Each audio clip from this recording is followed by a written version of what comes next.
Welcome back to our last video, the 10th and final question in our 10 question series on your DIY, your do-it-yourself bestseller program. And the last video, it was only going to be a 9-part course, and then we discussed amongst ourselves, didn't we, Brad, the fact that there is another topic, and it's how will you prevent self-sabotage?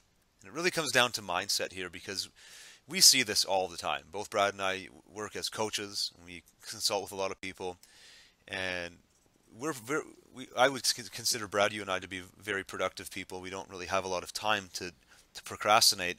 We've been able to overcome a lot of these things, but a lot of people we work with haven't, and people do sabotage themselves. They do get 90% into a project and then quit or don't finish, or somehow get busy doing something else instead of the thing that's most important, and that's finishing a book. So why don't we talk about some of the things that you did personally? I know some of the things you did specifically with your launch date and working with affiliates worked very well. Let's talk about your examples first, and then maybe go into a bit more of a mindset discussion here as well. How did you prevent sabotage, or were you never even concerned about that? I wasn't really concerned about it, because, like you said, you and I have kind of been through this with digital products in the past, where, excuse me, I'm past the self-sabotage phase, but I do believe that it's, you know what, I shouldn't say that, because I did kind of along the way, I started books and then didn't finish them because it wasn't right. Okay, at previous times, you mean? So, yeah, because I didn't take all the other steps that we've discussed, right? Gotcha. So if I had followed everything to the letter that we had discussed, then I wouldn't have self-sabotaged. The first book, I think, was going to be called Global Conversation or some other crap. I can't even remember now. It was just so bad. And so I self-sabotaged it because it needed to be self-sabotaged. So yeah, I guess I am guilty of it too. I think we're all guilty of it, but it was also, I think deep down in my heart, I knew that it wasn't right. And so if you've done any of these steps and you felt like that it wasn't genuine, then you need to go back and revisit. I think that's the first part. The second part is once you've gotten to the point where your heart's in it, right? It's like anything. It's like going on a diet, right? If your spouse says to you, "We should go on a diet," and you're like, "Yeah, we should," and then you all of a sudden get sucked into this diet. You're not going to feel awesome about it. But like if you one day you look in the mirror and you see a little too much fat, and you're like, "Oh my God, I got to change this," then you'll be motivated to do that. So your mind has to be in it. So you have to have taken all the other steps before this with pure honesty and not cutting any corners and not compromising any of those steps, right? Especially things like the provocative title. This is the kind of stuff that can make or break your book launch. So that stuff's important first. Your heart has to be in the game, or none of this other stuff's going to matter. But then you need to start publicly committing to the book launch date, even if it's not finished. I actually didn't. My book was done. It wasn't edited, but it was done. My work was done when I started talking about launch dates, and I could have easily, written the book and not ever published it, not done the final edit round. I could have easily self-sabotaged or focused on something shiny and new in my business, which you and I are we do it all the time, right? It's not a bad thing. It's just the way we run our businesses. It's like one project leads to another one that's more lucrative than the one we originally dreamed up, and we keep following the money. You may do that with your book. So what I started to do was I started to publicly commit. And Cialdini talks about this in his influence book, right? Where by making public commitments and declarations, you now will align yourself with those pieces of information, or those, you'll want to become honest to your word. It's an identity you've given yourself, and human beings are inclined to keep the identity that they claim for themselves. So you start telling everybody that you're doing this, now you have to, or else you're a liar. Exactly. What I started doing was I started announcing it to my list with the calendar invites, with the hey, book's coming out on April 20th and all that kind of stuff. And I started announcing it on Facebook to my friends through social media and that kind of stuff. And even old high school friends commenting on that made me want to make sure that I followed through. It's a stupid thing that what motivates us, like people that I hated in high school are now motivating me to get my book done. But like somehow it works, right? People, you say, you know, my book's coming out on this date, and people that doubted you once in your life are commenting on that. That's going to actually solidify that commitment to do that.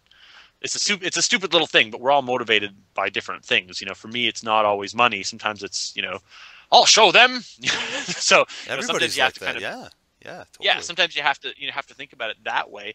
And then the other thing that I did that was actually probably the most powerful was I had a talk to do in Raleigh, North Carolina, and I announced my book launch date on stage.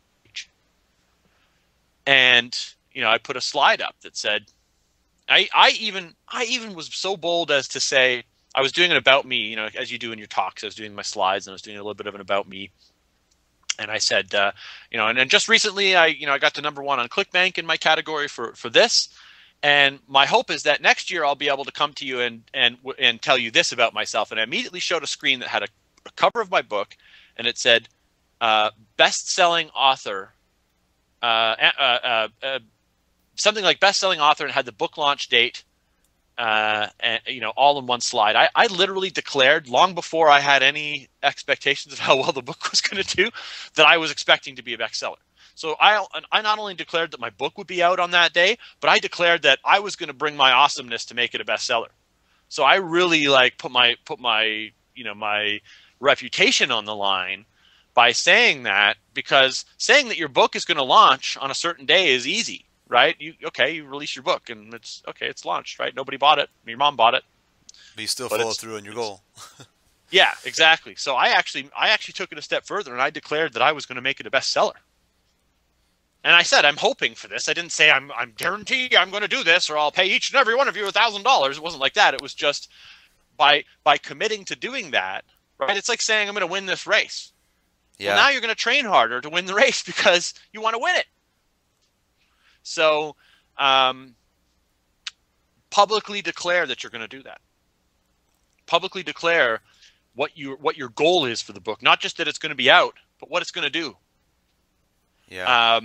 And whether that's by, you know, maybe you don't have a platform where you can show up on a stage and tell 200 people that you're going to have your book out on a certain day. Maybe that's a YouTube video that only 20 people watch. It's still you making a commitment to have these goals in line on this day. And you'll be amazed at how your brain will work to make those things happen when you declare them in advance. Absolutely. If you don't, your brain will find all kinds of shortcuts and reasons why you don't have to do this. Yeah. If you tell everyone you're doing it, that changes the whole world for you. Now you have to follow through. Yeah, and the question for this chapter is how to prevent self-sabotage. Literally what you're doing here is you're making it impossible by deliberately putting yourself into an environment where you're just going to follow through. And this, I'm going to suffer embarrassment and ridicule if I don't follow through. And that's a great test to how badly you want this thing to succeed. Again, that you picked up a program here called DIY Bestseller. You're not just dabbling. You want to become a bestseller, so you need to be willing to do what it takes to get to that status.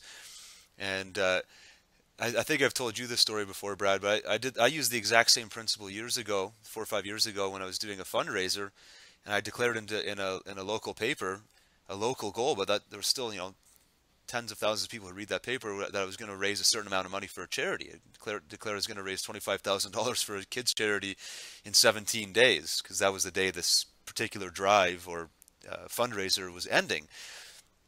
And long story short, I fell short of the goal quite a bit. I raised $7,200, but that was $7,200 I wouldn't have come close to raising without that public declaration. I remember doing, after that article in the paper, I was just freaking out. I was like, why would I do that? I was so mad at myself. But I remember walking into high schools and public schools and all different kinds of organizations doing this talk, like just speaking to whoever would listen to, saying, here's what I'm trying to do. Things I never would have dreamed of doing if I just kind of silently set the goal. If I just said, oh, it'd be kind of nice if I was to raise this money. Because I had told so many people I was going to do this, I found myself on a daily and sometimes hourly basis, and sometimes staying up all night long, doing things that I just wouldn't have done before because of that public declaration, because of basically making the commitment before the result. And it literally forced me to do things that I never dreamed were possible, which is pretty cool when you think about it. And I'm still, to this day, that's one of my more proud accomplishments, that $7,200, because I know for sure, had I not done that public declaration, it probably would have been a couple $100 that I raised, if that. Yeah. My hope was to be #1 on Amazon for at least an hour. Right. Right. And I got to number 40 on Amazon. So I made the top 50. I made the top 40. I made the top 100. I didn't get to #1, but I made it into all these lists. So I didn't get to my ultimate bestseller goal either.